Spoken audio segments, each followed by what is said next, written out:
नमस्कार दोस्तों, स्वागत करते हैं आपका आपके अपनी इस यूट्यूब चैनल में। दोस्तों, इस वीडियो में हम लूसेंट वस्तुनिष्ठ समान ज्ञान से रिलेटेड आधुनिक इतिहास में स्वतंत्रता आंदोलन के संदर्भ में गर्मपंथी और उग्रवादी चरण जो 1905 ईस्वी से 1917 ईस्वी तक था के बारे में MCQs को डिस्कस करेंगे। तो चलिए वीडियो को शुरू करते हैं। पहला प्रश्न है, भारतीय राष्ट्रीय आंदोलन को 1905 से 1917 की अवधि को क्या कहा जाता है? तो उग्रवादी चरण कहा जाता है। अगला प्रश्न है, लॉर्ड कर्जन के शासनकाल का सबसे मूर्खतापूर्ण कार्य क्या था जिसने उग्र राष्ट्रीयता को जन्म दिया था? क्या था?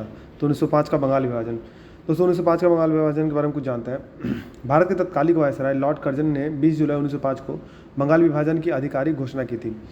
विभाजन पर कर्जन का तर्क था कि तत्कालीन बंगाल, जिसमें बिहार और उड़ीसा भी शामिल थे, काफ़ी बड़ा है, जहाँ व्यवस्था बनाए रखने के लिए अकेला लेफ्टिनेंट गवर्नर काफ़ी नहीं है। विभाजन से पहले बंगाल की कुल जनसंख्या 8 करोड़ थी और बिहार और उड़ीसा और बांग्लादेश इसका हिस्सा नहीं थे। तब कर्जन ने प्रशासनिक असुविधा का सहारा लेकर बंगाली विभाजन की रूपरेखा तैयार कर दी और कुछ महीनों के बाद इस पर अमल हुआ था। कर्जन ने मुस्लिम बहुल पूर्वी हिस्से को असम से साथ मिलाकर अलग प्रांत बना दिया तथा दूसरी ओर हिंदू बहुल पश्चिमी भाग को, जिसमें कि बिहार और उड़ीसा शामिल थे, पश्चिम बंगाल बना दिया। अगला प्रश्न, निम्नलिखित में कौन सा साधन उग्रवादियों से संबंधित नहीं है? तो स्वदेशी आंदोलन। इसमें और भी ऑप्शन है, पाश्चात्य शिक्षा का विरोध एवं राष्ट्रीय शिक्षा का प्रचार प्रसार करना, ये भी उसका अंग था। सरकारी संपत्ति को क्षतिग्रस्त करना और शासन तंत्र को अस्त व्यस्त कर देना, ये भी उसका अंग था। और विदेशी वस्तुओं, सरकारी नौकरियों, प्रतिष्ठानों, उपाधियों और संस्थाओं का बहिष्कार करना एवं सरकार के साथ असहयोग करना। अगला प्रश्न है, भारत में उग्र राष्ट्रीयता के जन्मदाता और निर्भयता से राष्ट्र की वेदना को प्रकट करने वाला प्रथम भारतीय कौन था? बाल गंगाधर तिलक। तो इसमें और सारे ऑप्शंस को जानते हैं। लाला लाजपत राय जो थे वो अखिल भारतीय ट्रेड यूनियन कांग्रेस के अध्यक्ष रहे। कांग्रेस की विशेष सत्र में 1920 में अध्यक्ष बने, जो कलकत्ता में आयोजित हुई थी। उनके द्वारा लिखी गई किताबों में अनहैप्पी इंडिया, यंग इंडिया और इंग्लैंड्स डेब्ट टू इंडिया भी शामिल था। बिपिन चंद्र पाल के बारे में कुछ जानते हैं। उन्होंने न्यू इंडिया साप्ताहिक शुरू किया था। वह लाल बाल पाल की तिकड़ी में से एक थे। बाल गंगाधर तिलक के बारे में कुछ जानते हैं। वो कांग्रेस के गर्मपंथी दल के हिस्सा थे तथा बहिष्कार और स्वदेशी आंदोलन के समर्थक थे। उन्होंने 2 पत्र प्रकाशित किए, मराठी में केसरी और अंग्रेजी में मराठा। उन पर कई बार राजद्रोह का मुकदमा चला। प्रफुल्ल चाकी और खुदीराम बोस के बचाव में लेख लिखने के कारण उन्होंने 6 साल मांडली जेल में बिताए। सुभाष चंद्र बोस के बारे में कुछ जानते हैं। उनके द्वारा लिखी गई किताबें थी द इंडियन स्ट्रगल और एक भारतीय तीर्थयात्री। भारतीय राष्ट्रीय कांग्रेस की सबसे पहली महिला अध्यक्ष कौन थी? तो इसका सही आंसर है एनी बेसेंट। तो उसमें जो ऑप्शंस दिए हैं उसके बारे में कुछ जानते हैं। पहला ऑप्शन है सरोजनी नायडू। सरोजनी नायडू को वर्ष 1925 में भारतीय राष्ट्रीय कांग्रेस की पहली महिला अध्यक्ष के रूप में चुना गया। 1947 से 1949 तक नायडू ने संयुक्त प्रांत, जो कि वर्तमान में उत्तर प्रदेश है, के पहले राज्यपाल के रूप में कार्य किया। उनके द्वारा लिखी गई रचनाएं थी the golden threshold, the bird of time. दूसरा ऑप्शन है भिखाजी कामा। इनके बारे में कुछ जानते हैं। वो एक भारतीय स्वतंत्रता सेनानी थे जिन्होंने 1907 में पहली बार विदेशी धरती पर भारतीय झंडा फहराया था।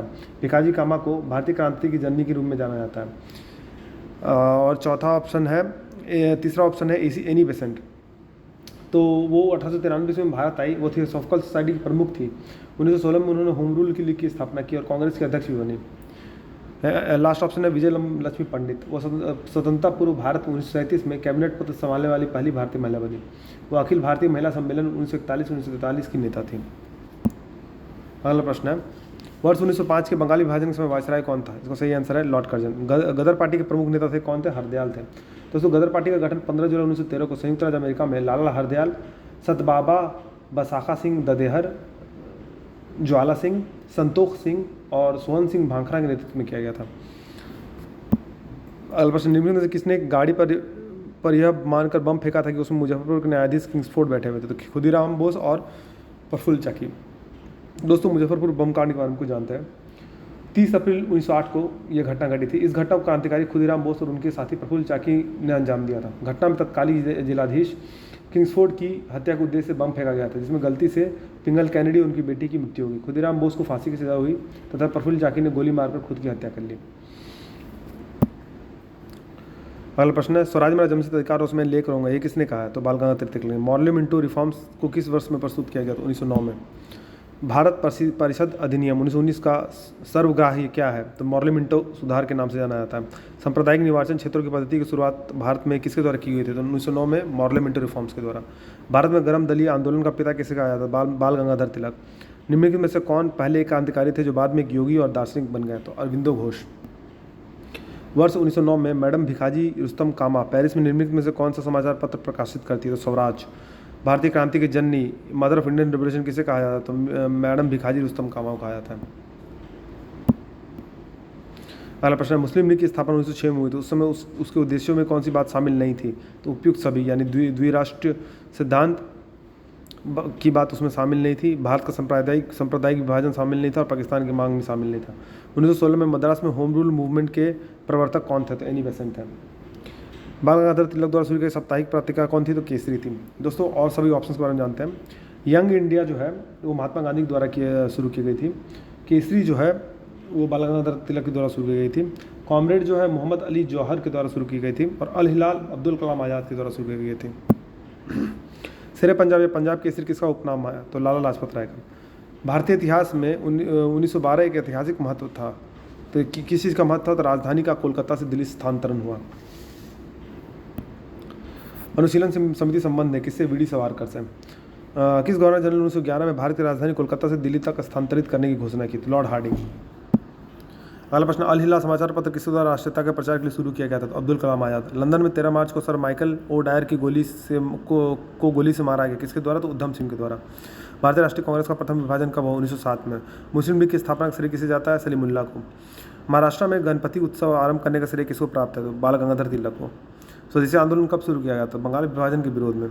बंगाल विभाजन के विरुद्ध विद्रोह का नेतृत्व किसने किया? तो सुरेंद्र नाथ बनर्जी ने। अगला प्रश्न है, बंगाल विभाजन 1905 के पीछे ब्रिटिश सरकार का उद्देश्य क्या था? तो बंगाल में बढ़ते हुए राष्ट्रवाद को दबाना। कांग्रेस एक समझौता है, लखनऊ समझौता 1916 का दूरगामी परिणाम क्या होता है? भारत का विभाजन और पाकिस्तान का निर्माण। 1907 में हुई कांग्रेस के उदारवादी और उग्रवादी नेताओं के बीच संघर्ष एवं मतभेद का कारण क्या था? राष्ट्रीय कांग्रेस के अध्यक्ष पद का चुनाव। 1907 में कांग्रेस के सूरत अधिवेशन की अध्यक्षता किसने की? तो डॉक्टर रास बिहारी बोस में। अनुशीलन समिति क्या थी? तो एक क्रांतिकारी संगठन थी। किसने कहा था कांग्रेस आंदोलन ना तो लोगों द्वारा प्रेरित था, ना ही यह उनके द्वारा सोचा या योजनाबद्ध किया गया था? तो लाला लाजपत राय। निष्क्रिय विरोध यानी पैसिव रेजिस्टेंस के सिद्धांत का प्रतिपादन किसने किया था? अरविंद घोष ने। बंगाल 1909 में विभाजित हुआ, जिसके विरोध के फलस्वरूप यह पुनः एकत्रित हुआ 1911 ईस्वी में। निम्नलिखित में से एक ने युद्ध के समय भारत की रक्षा के कानून के प्रावधानों को, जिसे 1915 में पंजाब के गदर के विरुद्ध इस्तेमाल किया गया था, शांति के समय भी जारी रखना चाहा था? किसने? Lord Hardinge. 1906 में मिल्टो से शिमला में मिले मुसलमानों के शिष्टमंडल ने प्रार्थना की, क्या? मुसलमानों के लिए पृथक निर्वाचन वक्त की। बंगाल का विभाजन कब हुआ? 15 अक्टूबर 1905 ईस्वी में। निम्नलिखित में से कौन सा, आधिकारिक तौर पर दोस्तों इसे 16 अक्टूबर 1905 ईस्वी में विभाजित किया गया था। निम्नलिखित में से कौन सा नेता कांग्रेस के गर्म दल से संबंधित था? तो अरविंद घोष। निम्नलिखित में से किस नेता ने 1906 में कलकत्ता कांग्रेस अधिवेशन की अध्यक्षता की थी? तो दादाभाई नौरोजी ने। निम्नलिखित में से कौन उग्रपंथी नहीं था? तो गोपाल कृष्ण गोखले। भारतीय राष्ट्रीय आंदोलन के गर्मपंथियों के प्रावधान आया कब आया? 1906 के बाद। 1908 में बाल गंगाधर तिलक को जेल हुई, कितने सालों की? 6 वर्षों की जेल हुई। मंडला जेल में इन्हें भेजा गया। बिहार बंगाल से अलग हुआ कब? 1912 ईस्वी में। होम रूल आंदोलन भारत के स्वतंत्रता संग्राम के एक नए चरण के आरंभ का द्योतक था, क्योंकि इसने देश के सामने स्वशासन या सेल्फ गवर्नमेंट की एक ठोस योजना रखी। गदर पार्टी की स्थापना हुई कब? 1913 ईस्वी में। किसने ऑल इंडिया मुस्लिम लीग की स्थापना की? नवाब सलीमुल्लाह खान। निम्नलिखित में से किसका योगदान होम रूल की स्थापना में नहीं था? तो CS ऑलकॉट का था। गदर क्रांति छिड़ने का सबसे महत्वपूर्ण कारण क्या था? तो प्रथम विश्व युद्ध का शुरू होना। किस अधिवेशन में होम रूल समर्थक अपनी राजनीतिक शक्ति का सफलतापूर्वक प्रदर्शन कर सके? कांग्रेस का 1916 का लखनऊ अधिवेशन। बारिंद्र कुमार घोष के क्रियाकलापों ने गुप्त क्रांतिकारी संगठन को बंगाल में जन्म दिया। अनुशीलन समिति। किसने भारतीय राष्ट्रीय कांग्रेस के विरुद्ध अनुनय, विनय और विरोध की राजनीति का दोष लगाया था? बाल गंगाधर तिलक। किस भारतीय राष्ट्रीय आंदोलन का शीर्ष गीत बना वंदे मातरम? तो स्वदेशी आंदोलन का। निम्नलिखित में किसने एनी बेसेंट द्वारा निकाले जाने वाले 2 अखबार कौन से थे? तो कॉमनवेल्थ और न्यू इंडिया, ये दोनों थे। अतिवादियों और उदारवादियों के पुनर्मिलन की प्रक्रिया में मुख्य शिल्पी निम्न से कौन सा था? तो एनी बेसेंट। निम्नलिखित में से किसे भारतीय अशांति के जनक रूप में जाना जाता? बाल गंगाधर तिलक को। 1915-16 में 2 होम रूल की आरंभ की गई थी। नेतृत्व में किसके नेतृत्व में? तिलक एवं एनी बेसेंट। राष्ट्रीय आंदोलन की अवधि में जिस घटना ने मतभेद के बीच बोए और अंततः देश का विभाजन कराया था, वह थी विधानसभा में मुसलमानों के लिए पृथक निर्वाचन क्षेत्रों व स्थानों का आरक्षण। अभिनव भारत नामक अंग्रेज विरोधी संगठन की स्थापना की थी। किसने? वीडी सावरकर ने। किसने मोहम्मद अली जिन्ना को हिंदू मुस्लिम एकता का दूत कहा था? तो सरोजिनी नायडू। लाल बालपाल त्रिकुट का कौन सा व्यक्ति भारतीय राष्ट्रीय कांग्रेस का अध्यक्ष हुआ? तो लाला लाजपत राय। मुस्लिम लीग का प्रथम अध्यक्ष कौन था? तो लाला लाजपत राय इसमें 1920 में बने थे अध्यक्ष। मुस्लिम लीग का प्रथम अध्यक्ष कौन था? आगा खां। गीता रहस्य नामक ग्रंथ किसने लिखा, किसके द्वारा लिखा गया था? तो बाल गंगाधर तिलक के द्वारा। कामाटा मारू क्या था? कनाडा की यात्रा पर निकला एक जहाज था। कांग्रेस की प्रार्थना और याचिका की नीति अंततोगत्वा समाप्त हो गई कब? बाल गंगाधर तिलक के नेतृत्व में। सूची 1 को सूची 2 के साथ सुमेलित करा दोस्तों। सूची 1 में व्यक्ति के नाम दिए गए, सूची 2 में जनरल, उनके द्वारा प्रकाशित जनरल के नाम दिए गए। श्यामजी कृष्ण वर्मा के द्वारा प्रकाशित जनरल था द इंडियन सोशोलॉजिस्ट। भिखाजी कामा के द्वारा द तलवार। एनी बेसेंट के द्वारा द कॉमनवेल्थ और अरविंद घोष के द्वारा वंदे मातरम। निम्नलिखित घटनाओं का सही कालानुक्रम क्या है? तिलक को होम रूल लीग, कामागातुमारू प्रसंग, महात्मा गांधी का भारत आगमन। सबसे पहले कामागातु प्रसंग जो हुआ था 1914 ईस्वी में हुआ था। महात्मा गांधी का भारत आगमन का समय काल था 1915 ईस्वी। और तिलक का जो होम रूल लीग की स्थापना हुई थी जो 1916 से 18 के बीच में हुई थी। सूरत की फिट 1907 के बाद कांग्रेस किसके हाथ में आ गए थे? नरम दल वालों के हाथ में।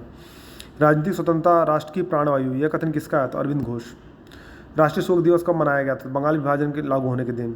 श्रीमती एनी बेसेंट कांग्रेस के अध्यक्ष कब निर्वाचित हुई? तो कलकत्ता अधिवेशन 1917 ईस्वी में। किसने कहा था तिलक भारतीय अशांति के जनक है? Winston Chirol. मुजफ्फरपुर में किंग्सफोर्ड की हत्या का प्रयास कब किया गया था? 1908 ईस्वी में। लॉर्ड हार्डिंग ने बंगाल विभाजन किस वर्ष रद्द किया था? 1911 ईस्वी में। अलीपुर बम कांड में अरविंद घोष का बचाव किस वकील ने किया था? CR दास ने। वर्ष 1916 में मुस्लिम लीग और कांग्रेस के बीच में किसने समझौता करवाया था? एनी बेसेंट ने। निम्नलिखित में से किस एक ने 1916 में लखनऊ में आयोजित भारतीय राष्ट्रीय कांग्रेस के अधिवेशन में अध्यक्षता की थी? अंबिका चरण मजूमदार, इसी मजूमदार। भारतीय स्वतंत्रता संग्राम के संदर्भ में 16 अक्टूबर 1905 निम्नलिखित कारणों में से किसके लिए प्रसिद्ध था? तो इस दिन आधिकारिक रूप से भंग या बंगाल विभाजन हुआ था। बाल गंगाधर तिलक ने राष्ट्रवाद की भावना को जन सामान्य के बीच में विस्तारित करने का प्रयास किया। तिलक ने दक्कन में अकाल पीड़ित लोगों को सहायता के लिए स्वयंसेवकों का एक दल संगठित किया। दोनों कथन वस्तुतः सही है, परंतु कथन 1 का सही स्पष्टीकरण नहीं है। कथन 1 में है एनी बेसेंट ने होम रूल के दौरान कांग्रेस और मुस्लिम के साथ साथ काम किया। और कथन 2 है एनी बेसेंट ने महसूस किया था कि होम रूल आंदोलन के लिए आम जनता का समर्थन पाना आवश्यक है। तो दोनों कथन सही है और 2-1 का सही स्पष्टीकरण है। निम्नलिखित में से वो कौन सा था जो काकोरी षड्यंत्र कांड में फांसी की सजा से बच गया था? तो चंद्रशेखर आजाद। दोस्तों काकोरी षड्यंत्र कांड के बारे में कुछ जानते हैं। भारतीय स्वतंत्रता संग्राम के क्रांतिकारियों द्वारा काकोरी कांड की घटना 9 अगस्त 1925 ईस्वी को हुए ब्रिटिश राज के खिलाफ युद्ध में हथियार खरीदने के लिए एक ट्रेन से ब्रिटिश सरकार के खजाने की लूट की थी। इसमें शामिल क्रांतिकारी थे चंद्रशेखर आजाद, राम प्रसाद बिस्मिल, अशफाकुल्ला खान, राजेंद्र लाहिरी और रोशन सिंह। निम्नलिखित में से किसने स्वदेशी आंदोलन का नेतृत्व दिल्ली में किया? तो सैयद हैदर रजा ने। स्वदेशी आंदोलन 1905-1908 के प्रारंभ का तत्कालिक कारण क्या था? तो लॉर्ड कर्जन द्वारा किया गया बंगाल विभाजन। प्रथम महायुद्ध के दौरान कहाँ पर भारत की एक अंतिम सरकार बनी थी जिसे प्रेसिडेंट राजा महेंद्र प्रताप थे? तो अफगानिस्तान। निम्नलिखित में से किस आंदोलन के कारण भारतीय राष्ट्रीय कांग्रेस का विभाजन हुआ जिसके कारण नरम दल और गरम दल का उद्भव हुआ? तो स्वदेशी आंदोलन। 1904 में क्रांतिकारी संगठन अभिनव भारत संगठित किया गया था। कहाँ पर? तो महाराष्ट्र में।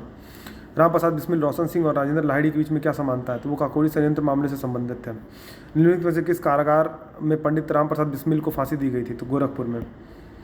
दोस्तों अगर आपको ये वीडियो पसंद आया तो वीडियो को लाइक कीजिए, चैनल को सब्सक्राइब कीजिए, वीडियो को फॉलो कीजिए और बेल नोटिफिकेशन को प्रेस कीजिए ताकि आपको इसी तरह का अपडेट्स मिलते रहे। दोस्तों इस तरह का प्रश्न विभिन्न एग्जामों जैसे SSC, बैंकिंग और रेलवेज़ के एग्ज़ाम्स के लिए और स्टेट लेवल के एग्ज़ाम्स के लिए बहुत ही इंपॉर्टेंट होता है। तो वीडियो में बने रहने के लिए धन्यवाद। मिलते हैं आपसे अगली वीडियो में।